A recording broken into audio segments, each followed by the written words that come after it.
I am not he, but behold, there comes one after me, whose shoes of his feet I am not worthy to loose. Do you see this now? Look at what Shaul's doing.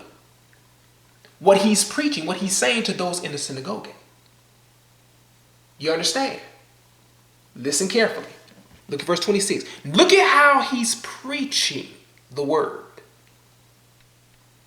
You see this now? Look at verse 26. Look what he says. Listen. Men and brothers, children of the stock of Abraham, and whosoever among you fears the Almighty, to you is the word of this salvation sent. I want you to focus.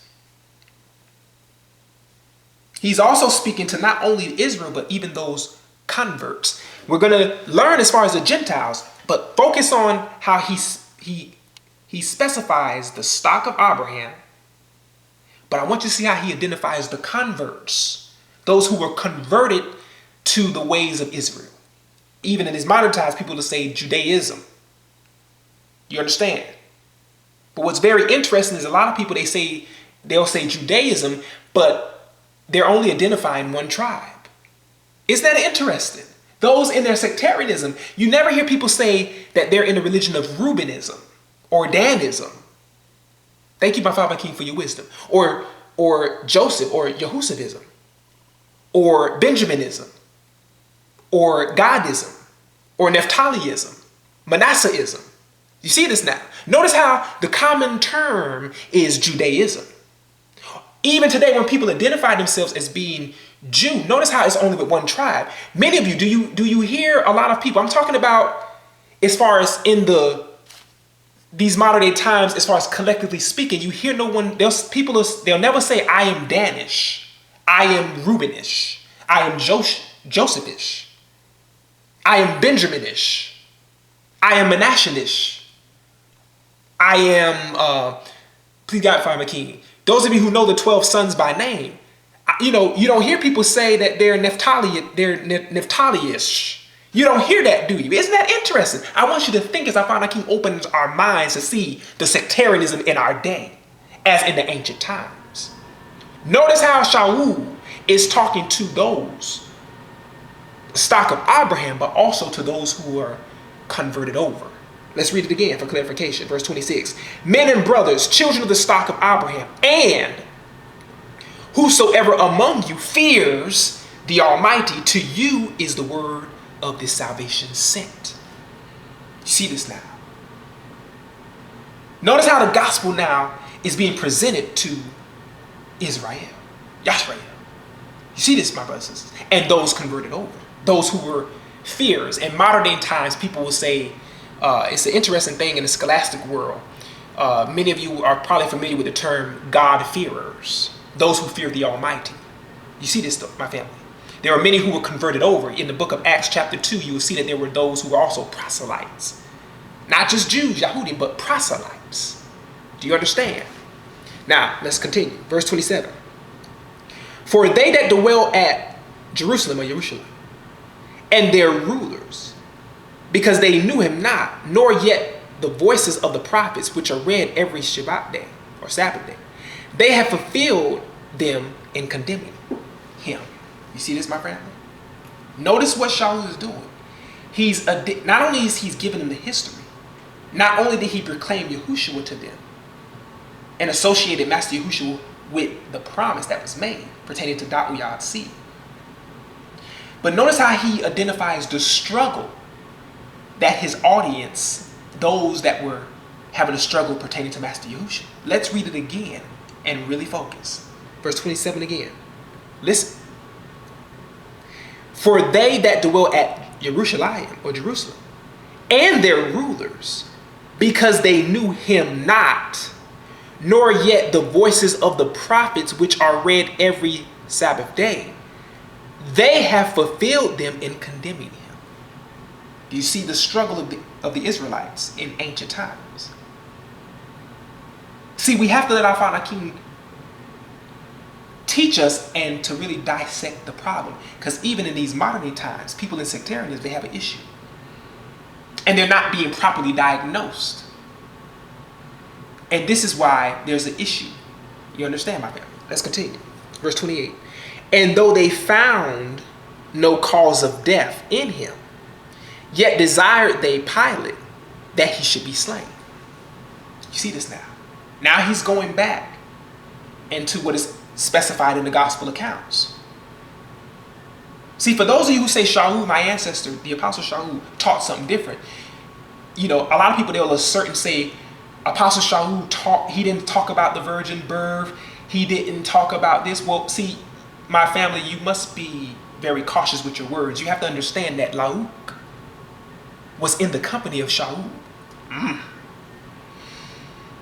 So notice how Lauk wrote, not only did he write the historical account of Acts, he also wrote the gospel of the Messiah to the same man that's receiving this account, Theophilus. And in that gospel of Luke, what is there?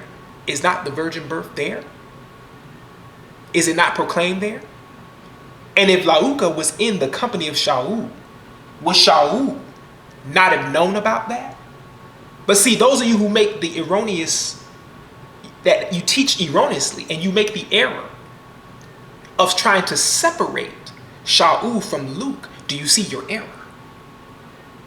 See, this is our Father, our King's precious Spirit exposing that. Not exposing it in hatred or to demonize you, but exposing it so that you can go back to reevaluate your conclusion. Thank you, Father, my King, for your wisdom. So notice how Shaul is now going back to what those of the Yahudim, because it wasn't all the Jews of the Yahudim that did not believe in Master. Because Shaul himself is what? Is he not a Yahudi? Were the 12 apostles not of Yashrael, of Israel? For your common speech, for your edification. Do you see this, my brothers and sisters? Were they not Hebrews?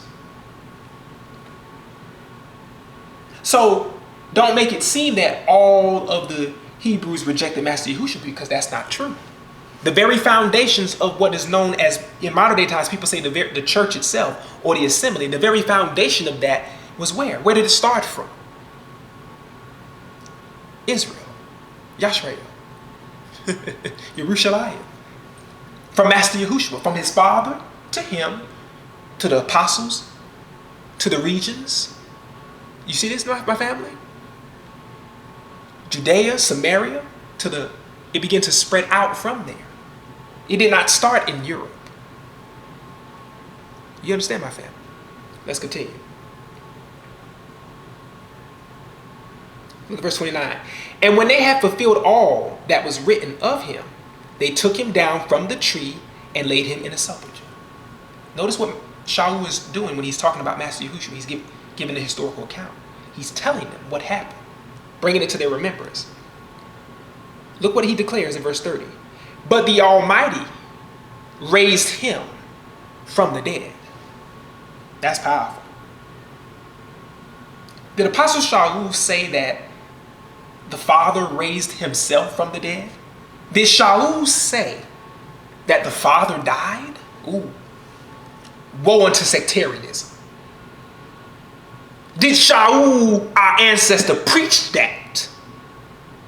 Did our ancestor Lauka, who wrote this to Theophilus, did he declare that? No, he did not, my family. What did he declare? Let's read it again for our edification and growth. Go back, my family. Verse 30. But the Almighty raised him from the dead. You see this, my brothers and sisters? Verse 31.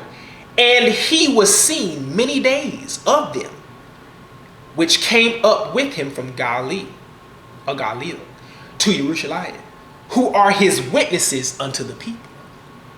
See, Shaul gave credit to where credit was due. Shaul also identified the resurrection of the Master and the witnesses that he appeared to. Who was among those witnesses, my family? Were not the 12 apostles were? Listen, my family. Look what he says. It's not just him teaching his doctrine. Look what he says in verse 32.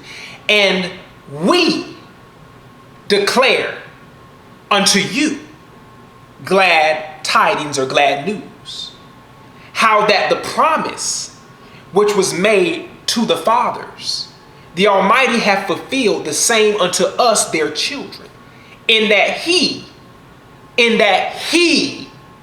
has raised up Yahushua again, as it is also written in the second psalm, you are my son, this day I have begotten you. That's powerful. Notice what Shaul is doing. Now he's expounding not only the resurrection, but that it was the Father that raised the Son. Do you see this, my family? He didn't say that the Father died or that the Father raised himself up. You understand, my family? But that the Father raised his Son up. And notice how he identifies, as far as Psalms, the book of Psalms is concerned, second Psalms. Now, when he quoted from that, did he say, you are my body, this day I have begotten you? Did he say that? Those of you go back, and whether you look in the translation of the 70, which is commonly known as the Septuagint, or even the Masoretic text, go back and see if you see the word bishar there, or basar there, which means flesh. That's one of the meanings. Does it say anywhere that the Father was going to make a body for himself? Did he say, you are my body? Or did he say, you are my son? What word is there? Thank you, Father, my King. Verse 34. Shaul still preaching. And as concerning that he raised him up from the dead, now no more to return to corruption, he said on this wise, I will give you the sure mercies of David. Wherefore he said also in another psalm, you shall not suffer your holy one or your set apart one to see corruption. You see, we have to be very careful, brothers and sisters, because when we say that the Father died, we need not, thank you, Father, my King. Abba Yahuwah, he is immortal. He cannot die. The scriptures does not teach that Abba died. You understand? It's erroneous to do that. Do you understand, my family? I'm not speaking to those who are doing it deliberately, but to those that are misunderstanding and need to go back. You understand? The Son died for us. Abba sent him. Abba raised him, giving him the power of attorney to do that. You understand, brothers and sisters? Listen, my family. See, Abba did not suffer corruption. If anyone says that the Father died, you're saying that the Father, Abba, please forgive me, help me, Abba, not to say the wrong thing, but for the clarification of your people. When we speak that erroneously, what you're saying is that Abba saw corruption. Oh, no. No. It was Abba's son that came down. And even Abba's son did not see corruption. This is why he was raised on our behalf. You see this, brothers and sisters? Stop playing. Listen. Verse 36. For Dauyah, after he had served his own generation by the will of the Almighty, fell on sleep and was laid unto his fathers and saw corruption. Do you see this? Listen. But he whom the Almighty raised again saw no corruption. Notice how Shaul specifies the difference between Dauyah and Master Yahushua. You understand? And he's not speaking evil of Dauyah, our ancestor. But as far as the body is concerned, Dauyah's body went back to dust. Master Yahushua's body was raised. You understand? Listen, my family. Listen what he says in verse 38. Be it known unto you, therefore, men and brothers, that through this man is preached unto you the forgiveness of sins. And by him all that believe are justified from all things from which you could not be justified by the law of Moshe. You see the difference? See, Shaul, and as many of you who speak evil of my ancestors, and you say that Shaul speaks evil of the law. Never did Shaul speak that. The question is, are you justified by the law of Moshe? Or is it by Master Yahushua and his finished work? Do you see this? See, anybody today who say that they are justified, for many people who boast and brag and they say, I'm keeping the Torah, when any of your family members are breaking the commandments, are you doing the statute and judgments on them? No, you're not. For people who say they keep the dietary laws, the question is, are you eating crickets? Are you eating grasshoppers as well? See, what I want you to understand is this. When people boast and say these things in their arrogance, and they say about certain foods that they don't eat, well, now let's look at the law and let's see, are you eating everything that it says you can't eat? Do you understand? Even our ancestors had a certain tradition that's not in the law of Moses or Masha, but when you go back in the book of beginnings in Genesis or Bereshit, it talks about how because of, listen, as our father king sent his messenger, our master, when he wrestled with Jacob or Jacob, and he touched the hollow of his thigh, many of the Israelites, because of that, did not eat the sinew. Because of that. That's not in the law of Masha, is it? But notice how our ancestors, because they valued and they knew about when the name that came down from heaven, that name Yashriel, as we say Israel today, that name didn't come from man. That name came from above. The man Jacob name was changed to Yashriel. And I want all of you, as you led, go back and look at that meaning. Look at the meaning of why his name was named that. And then ask yourself, is salvation only for those of the 12 sons of Israel? Focus on that. So my family, notice how that name did not come from Jacob's parents. That name came from above.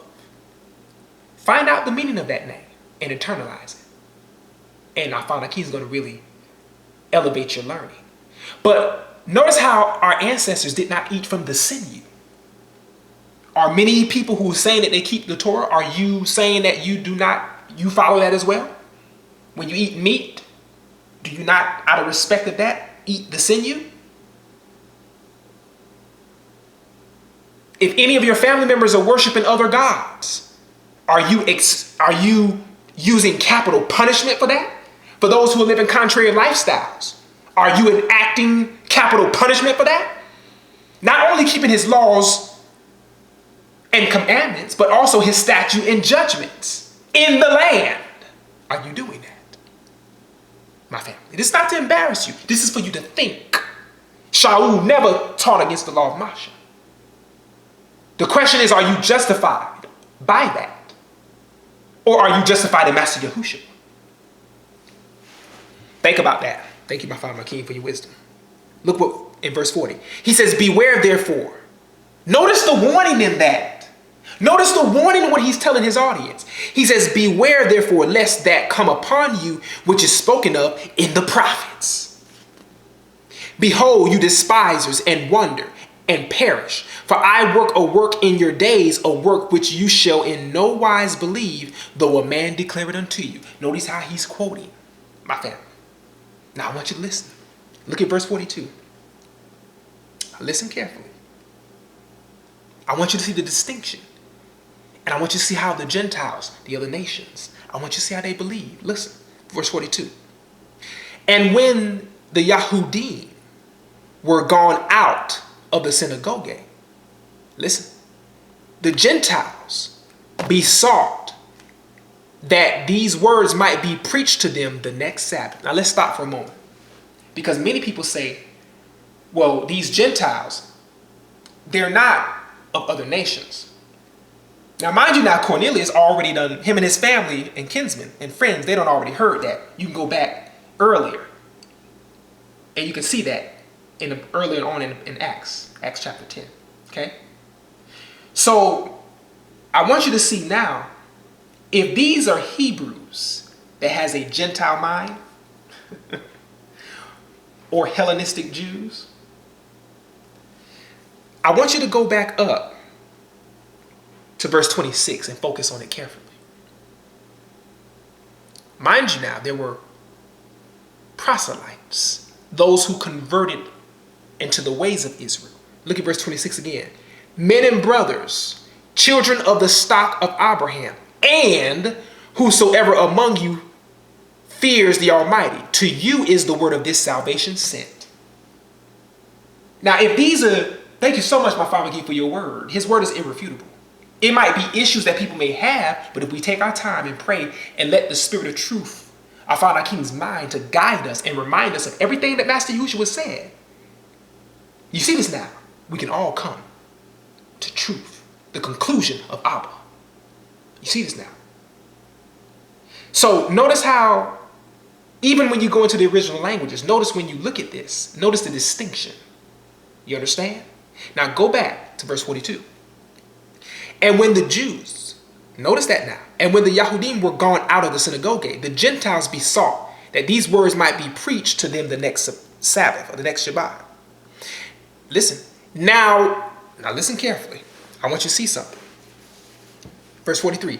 Now when the congregation was broken up. Do you see that now? I want you to focus on that.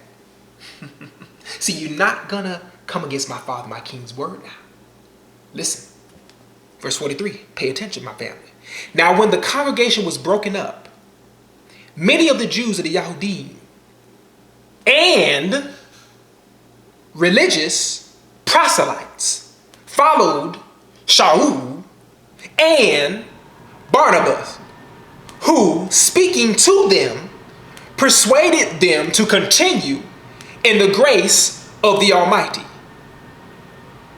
And the next Sabbath, or the Shabbat day, came almost the whole city together to hear the word of the Almighty. There's so much revelation in that, my family. Thank you, my Father, my King. I want you to see the distinction between the Jews. Look at verse 43 carefully. See, you can't negate the truth. You understand? If we have an issue or we might misunderstand it, this is where humility comes in, to be able to ask our Father King to guide us. To those to be able to help one another so we can see the truth. You understand? Not turn a blind side to it. Or because we have our own presupposition and our own assertions now, we build by our own making, we build barriers to the truth and we can't see it. I want you to see the difference between how it says in verse 43, the Jews and religious proselytes. Now, if the Gentiles are Jews, they have a Gentile mind, then why would they be known as religious proselytes? If they're religious proselyte, that means they're not just any proselytes. Do you understand? Proselyte is someone who is converting over to a certain belief. Do you see this, my brothers and sisters? I want you to see that in its proper context. Not as I make you, I can't do that. I have no power. Our Father King's power is doing that. And if you allow his precious Spirit to guide you into all truth, his precious Spirit will do that. It's not me that takes credit. Any man who's preaching the word, you cannot ever take credit from the word, from our Heavenly Father, nor his Son, nor their precious Spirit. You will fall for that. But let our Father, our King's precious Spirit, let Abba, let his Son, through their power, teach you and bring you to truth. Thank you, Father, my King, for your wisdom. Now, I want you to see what happened. After this, now, I want you to see how the wicked spirit of sectarianism begins to operate. Listen closely, my family. Look at verse 45. Carefully. But when the Jews, the Yahudim, saw the multitudes, they were filled with envy and spoke against those things which were spoken by Shaul, contradicting and blaspheming. Do you see that? And I want you to see something. Thank you so much, Father King. As he guides our attentive span back into verse 44, notice now, we're going to see if this was Shaul's own doctrine, right? Or was this coming from our Heavenly Father? Look at verse 44 again closely. And the next Sabbath, a Shabbat day, came almost the whole city together to hear the word of the. Now, does it say the word of Shaul? Does it say the word of Barnabas? It says the word of the Almighty, doesn't it? Listen, my family. Notice what they did in verse 45, though. It says, but when the Jews saw the multitudes, they were filled with envy and spoke against those things which were spoken by Shaul. Apollos, that's what it says in the text as far as Paul. Contradicting and blaspheming. So notice how those unbelieving Jews now, it wasn't the Jews that, the Yahudim that accepted Master Yahushua. We see the distinction in verse 43. You see this now? See, there were certain Jews and religious proselytes that followed Paul, Shaul, and Barnabas. But these particular ones, they had an issue with Shaul. They had an issue with the gospel. Listen, verse 46. I want you to see what happens now. Then Shaul and Barnabas waxed bold and said, it was necessary that the word of the Almighty should first have been spoken to you. Notice that. Notice that preeminence. Not that the Jews are better, but notice how it was supposed to be given in them first. Listen.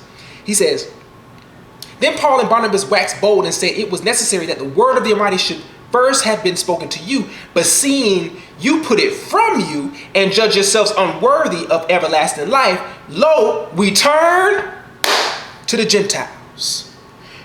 Listen. For so have the Master commanded us, saying, I have set you to be a light of the Gentiles, that you should be for salvation unto the ends of the earth. And when the Gentiles heard this, they were glad and glorified the word of the Master, and as many as were ordained to eternal life believed. That's solid. Notice what we've read here, my family. So notice how, just in that one chapter, notice. It's so beautiful, isn't it? Isn't it so beautiful? Let's give honor to our Father and our King for their beautiful teaching through their precious spirit. It's so beautiful, isn't it? It's so sweet, isn't it? So, brothers and sisters, I love you. I want all of you to be encouraged, continue to grow. Be happy. Don't be angry unless it warrants it. But let it be righteous anger. Be angry but sin not. In the name of Master Abba Yahuwah, the Almighty, Master Yahushua of Nazareth, through the precious spirit, Maranatha. Amen.